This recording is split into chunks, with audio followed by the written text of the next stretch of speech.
Stock images பற்றி பார்க்கலாம். So PowerPointல ரொம்பவே யூஸ்ஃபுல்லான ஒரு ஆப்ஷன் அப்படின்னு பார்த்தீங்கன்னா ஸ்டாக் இமேஜஸ். யூஸ்வலாக நீங்கள் ப்ரெசன்டேஷனுக்கு ஒரு பிக்சர் இல்லை இமேஜஸ் நீங்கள் என்ன பண்ணுவீங்க, செலக்ட் பண்ணி ப்ளேஸ் பண்ணுவீங்க இல்லையா? ஸோ அதுக்கு நீங்கள் எங்கே போகணும், இன்செட்டில் பிக்சரில் போய் தான் நீங்கள் செலக்ட் பண்ணுவீங்க. ஆனால் இந்த PowerPointல ஸ்டாக் இமேஜஸ் ஆப்ஷனில் bunch of collection of pictures இருக்கும். ஓகே, ஸோ அது வந்து ஒரு பிக்சர்ஸ் இருக்குது, வீடியோ இருக்குது, ஐகான்ஸ், இல்லஸ்ட்ரேஷன்ஸ், தென் பார்த்தீங்க அப்படின்னா கட்அவுட் பீப்புள், பேக்ரவுண்ட் இல்லாமல் டிரான்ஸ்பரண்ட்டாக இருக்குது. ஸோ இந்த மாதிரி ஸ்டாக் இமேஜஸ் வந்து ரிலேட்டடாக நீங்கள் என்ன பண்ணிக்கலாம், இதில் தேடிடலாம். ஓகே, ஸோ நேச்சர் வேணுமா நீங்கள் அதை எடுத்து வைக்கலாம், இல்லை சம்திங் ஏதாவது லொக்கேஷனுக்குரிய ஐக்கான் வேணுமா நீங்கள் ப்ளேஸ் பண்ணிக்கலாம். அதே மாதிரி பார்த்தீங்கன்னா வீடியோ அனிமல்ஸ் ரிலேட்டடாக வேணுமோ, ஸோ நீங்கள் வந்து இதை எடுத்துக்கலாம். ஸோ இந்த மாதிரி இமேஜஸை ஈஸியாக ஹேண்டில் பண்ணுறதுக்காக இந்த ஸ்டாக் இமேஜஸ் ஆப்ஷன் யூஸ் ஆகுது. ஓகே, ஃபர்ஸ்ட் நம்ம ஐக்கான் ப்ளேஸ் பண்ணுவோம். ஸோ ஜஸ்ட்டு செலக்ட் பண்ணிக்கிறேன், இன்சர்ட் பிக்சர் ஸ்டாக் இமேஜஸ். இந்த இடத்துல பார்த்தீங்கன்னா ஐக்கான்ஸ் இருக்குது பார்த்தீங்களா?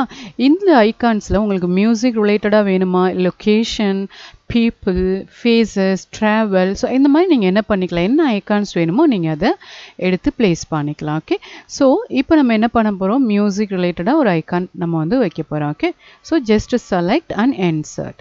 இந்த பிக்சரை நீங்கள் என்ன பண்ணிக்கலாம், ரீசைஸ் பண்ணிக்கலாம், பிக் பண்ணிக்கலாம், ஸ்மால் பண்ணிக்கலாம், மூவ் பண்ணிக்கலாம். ஓகே, ஸோ ப்ரெசன்டேஷனில் உங்களுக்கு எங்கே வேணுமோ அதை நீங்கள் ஸ்டோர் பண்ணிக்கலாம்.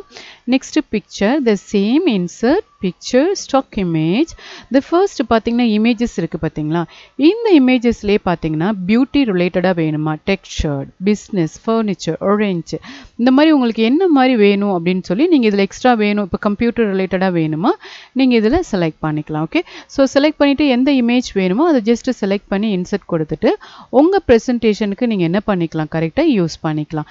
சரி, இந்த இமேஜ் வந்து பார்த்தீங்க அப்படின்னா உங்களுக்கு ரீசைஸ் பண்ணுற மாதிரி தான் இருக்கும். ஜஸ்ட்டு செலக்ட் பண்ணி நீங்கள் என்ன பண்ணிக்கலாம், இதில் ப்ளேஸ் பண்ணிக்கலாம். Then video, insert stock images, videos. Okay, so இதில் எந்த வீடியோ உங்களுக்கு வேணும், எது ரிலேட்டடாக வேணும், ஓகே, ஸோ இதெல்லாம் நீங்கள் எடுத்துக்கலாம். இப்போ நான் என்ன பண்ணுறேன்னு பார்த்தீங்கன்னா நேச்சர் செலக்ட் பண்ணிக்கிறேன். ஸோ இந்த இடத்துல உங்களுக்கு எந்த வீடியோ வேணுமோ அதை நீங்கள் என்ன பண்ணிக்கலாம், இதில் ப்ளேஸ் பண்ணிக்கலாம். ஸோ டவுன்லோட் பண்ணுறதுக்கு கொஞ்சம் டைம் எடுக்கும், you have to wait. Okay, okay, இப்போ ப்ளேஸ் ஆயிடுச்சு பாருங்கள். அந்த ப்ரெசன்டேஷனுடைய அந்த சைஸுக்கே என்ன ஆயிடுச்சுன்னா அது ப்ளேஸ் ஆயிடுச்சு. ஸோ நீங்கள் ஸ்மால் பண்ணிக்கலாம், இல்லை பிக் பண்ணிக்கலாம். இதை ப்ளே பண்ணுறேன்னா நீங்கள் ப்ளே பண்ணி பார்த்துக்கலாம். ஓகே, ஸோ இந்த மாதிரி சில ஆப்ஷன்ஸ் உங்களுக்கு இருக்குது, நீங்கள் அதை யூஸ் பண்ணிக்கோங்க. Okay, next cut out people, அதே மாதிரி தான் ஸ்டாக் இமேஜஸ். இதில் பார்த்தீங்க அப்படின்னா பேக்ரவுண்ட் கட்டாக இருக்குது இல்லைங்களா? உங்களுக்கு எந்த இமேஜஸ் உங்களுக்கு வேணுமோ நீங்கள் என்ன பண்ணிக்கலாம், அதை செலக்ட் பண்ணிக்கலாம். ஓகே, நான் இந்த இதை செலக்ட் பண்ணிவிட்டு இன்சர்ட் கொடுக்குறேன். ஸோ இப்போ பார்த்தீங்க அப்படின்னா அதுவுமே உங்களுக்கு டவுன்லோட் ஆகி தான் இன்சர்ட் ஆகும். ஸோ இப்போ பார்த்தீங்க அப்படின்னா பேக்ரவுண்ட் இல்லாமல் அந்த இமேஜஸ் வந்து உங்களுக்கு என்ன ஆகுது, கரெக்டாக அந்த ப்ரெசன்டேஷனுக்கு செட் ஆகுது. ஸோ நீங்கள் எந்த இடத்துல வேணாலும் என்ன பண்ணிக்கலாம், மூவ் பண்ணிக்கலாம், அது மாதிரி ரீசைஸ் பண்ணிக்கலாம். ஓகே, தென் பார்த்தீங்கன்னா இல்லஸ்ட்ரேஷன், அஃப்கோர்ஸ் வந்து ஒரு ட்ராப் பண்ண மெத்தடில் இருக்கும் இல்லைங்களா? ஸோ உங்களுக்கு எந்த மாதிரி இல்லஸ்ட்ரேஷன் வேணும், பர்த்டே சம்மந்தப்பட்டது, ஃப்ளார்ஸ், ஸோ நான் என்ன பண்ணுறேன்னு பார்த்தீங்கன்னா ஃப்ளார்ஸ் நான் எடுத்துடுறேன். ஸோ இதை செலக்ட் பண்ணிவிட்டு ஒரே நேரத்தில் நீங்கள் 3ஐயும் செலக்ட் பண்ணலாம், அப்படி இல்லைன்னா ஜஸ்ட் எடுத்துகிட்டு உங்களுக்கு தேவையானதை மட்டும் ப்ளேஸ் பண்ணி வச்சுக்கோங்க. ஓகே, அடுத்து அதே மாதிரி என்ன இருக்குதுன்னு பார்த்தீங்கன்னா ஸ்டிக்கர்ஸ். ஓகே, ஸ்டிக்கர்ஸும் இருக்குது. ஸோ இதே மாதிரி தான் இன்சர்ட் பிக்சர் ஸ்டாக் இமேஜ், அதில் ஸ்டிக்கர்ஸ் இருக்குது பார்த்தீங்களா? நம்மளுக்கு தேவையான ஸ்டிக்கர்ஸை நீங்கள் என்ன பண்ணிக்கலாம், அதில் செலக்ட் பண்ணி ப்ளேஸ் பண்ணிக்கலாம். அதே மாதிரி நான் என்ன பண்ணுறேன், ஒரு ஃப்ளார் மாதிரி தான்.